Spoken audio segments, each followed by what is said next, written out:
نحمدہ ونصلی علی رسولہ الکریم اما بعد۔ دوستو، آج کا جو عمل ہے، آج کا جو موضوع ہے وہ عمل ہے جادو۔ کہ جادو بہت سارے طریقوں سے ہوتا ہے، جادو بہت سارے ذریعے سے ہوتا ہے۔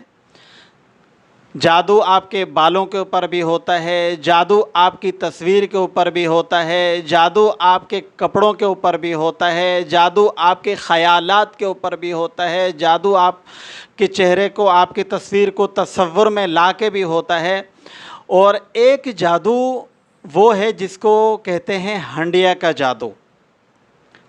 عامل حضرات کیا کرتے ہیں؟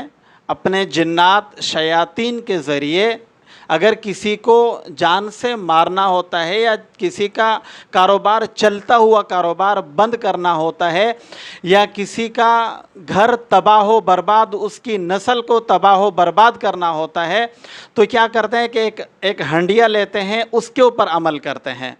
اب اس ہنڈیا کا توڑ کیا ہے؟ اس کے اوپر مجھے ایک واقعہ یاد آیا۔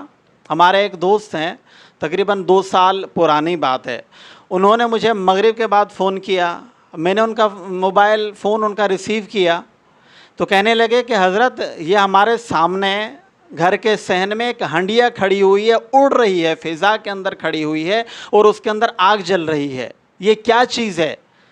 بہت زیادہ گھبرا گئے۔ ان کو پہلے سے علم تو تھا کہ اس طرح کا کوئی علم بھی ہوتا ہے، مگر ان کی لائف کے اندر، ان کی زندگی کے اندر یہ پہلا تجربہ تھا۔ وہ بہت زیادہ گھبرائے ہوئے تھے سارے گھر والے۔ تو میں نے انہیں کہا کہ آپ سب گھر والے جتنے بھی ہیں ایک کمرے میں چلے جائیں۔ جو میرے دوست ہیں، میں نے ان سے کہا کہ آپ یہ جو فلاں صورتیں ہیں، ابھی میں آگے چل کے بتاتا ہوں کہ اس کا توڑ کیا ہے اور صورتیں کیا ہیں۔ یہ جو صورتیں ہیں آپ اس کو اس طریقے سے پڑھیں فوراً، اور اس کا آپ حصار کریں۔ اگر نہیں یہ ہنڈیا نیچے آ کے اگر آپ کے گھر میں بیٹھ گئی یا گھر میں ٹوٹ گئی یا کسی افراد کو لگی، وہاں لگ کے ٹوٹ گئی، تو اس کا اتنا خطرناک ری ایکشن آتا ہے، 24 گھنٹے کے اندر اندر اس کا ری ایکشن آنا شروع ہو جاتا ہے۔ بہت ہی خطرناک عمل سمجھا جاتا ہے۔ اور اس کے اوپر مجھے ایک اور واقعہ یاد آیا۔ میں اپنے حضرت کے ساتھ اتوار کے اتوار قبرستان جایا کرتا تھا۔ قبرستان کیوں جاتا تھا؟ مجھے میرے حضرت رحمۃ اللہ علیہ قبرستان لے کے جاتے تھے کشف القبور کا چلہ کروانے کے لیے۔ ہر اتوار کو مجھے لے جاتے، پھر مجھے پریکٹیکل کرواتے کشف القبور۔ یہ بھی ایک علم ہے، قبر والے سے باتیں کرنا، یہ بھی ایک علم ہے۔ بہرحال جب ہم قبرستان سے واپس آ رہے تھے تو میں نے ایک وہاں ہنڈیا دیکھی، اس کے اوپر لال کپڑا لپیٹا ہوا تھا، تو میں اس کو اٹھانے لگا۔ میرا پہلا تجربہ تھا، بہت پرانی بات ہے۔ میں اس کو اٹھانے لگا تو حضرت صاحب نے فوراً میرا بازو پکڑا کہ خبردار نہیں اٹھائیے گا، پہلے یہ عمل کریں، اس کو آپ پھر اٹھائیں۔ تو یہ واقعہ جو میں نے آپ کو بیان کیا، بیان کرنے کا مقصد یہ ہے، اگر آپ حضرات کے ساتھ بھی کبھی کوئی ایسا معاملہ پیش آئے یا کبھی آپ کو کوئی ایسا تعویذ ملے یا آپ کو کوئی شک ہو کہ یہ تعویذ ہے، یا کوئی بھی ایسی چیز ملے کہ آپ کو شک ہو کہ اس کے اوپر پڑھائی ہوئی ہے یا یہ کوئی عمل ہے یا یہ ہنڈیا کا عمل ہے، تو اس کا توڑ کیا ہے؟ اگر اس کو اٹھانا ہے، ہاتھ لگانا ہے، تو سب سے پہلے ہمیں کیا کرنا ہوگا اور اس کا حصار کیسے کرنا ہوگا؟ تو اس کا توڑ اور اس کا حصار جو ہے وہ ہے معوذتین، یعنی سورۃ الفلق اور سورۃ الناس۔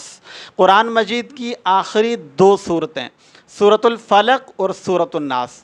اس کا کرنا کیا ہے؟ کرنا یہ ہے کہ جب بھی آپ دیکھیں، اگر آپ کے سامنے کوئی ایسا علم ہے، کوئی ہنڈیا ہے، کوئی ایسی چیز آ گئی ہے، تو آپ فوراً 11 مرتبہ، ایک مرتبہ سورۃ الفلق، ایک مرتبہ سورۃ الناس، یہ 1 کاؤنٹ ہوگا، پھر ایک مرتبہ فلق، ایک مرتبہ سورۃ الناس، یہ 2 کاؤنٹ ہوگا۔ اس طریقے سے 11 مرتبہ، اب دونوں صورتیں ملا کے جب 11 مرتبہ پڑھ لیں گے، تو اگر وہ ہنڈیا ہے، کوئی آپ کے پاس کوئی بھیجتا ہے، وہ عمل ہے جو جادوگر بھیجا کرتے ہیں، تو آپ اس کا حصار کریں گے۔ حصار کر کے چاہیں تو آپ اس کو وہیں نیچے اتار لیں، وہ نیچے اتر جائے گی۔